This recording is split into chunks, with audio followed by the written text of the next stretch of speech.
ਨਾ ਸਾਗਰਾਂ ਨਾਲ ਮਸ਼ਵਰੇ ਫੋਲ ਇਹ ਸ਼ਾਹਿਦ ਨੇ ਵਕਤ ਦੇ ਦੱਸ ਦੇਣਗੇ ਕੁਛ ਖੋਲ।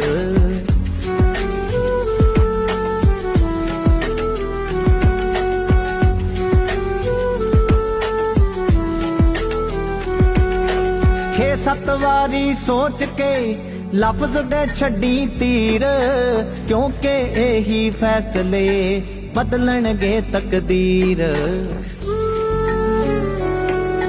ਤਮਗਾ ਮਿਲਦਾ ਉਸ ਨੂੰ ਜੋ ਹੋਵੇ ਕੁਰਬਾਨ ਇਹ ਬਾਜ਼ੀ ਏ ਇਸ਼ਕ ਦੀ ਇਹ ਮੰਗਦੀ ਈਮਾਨ।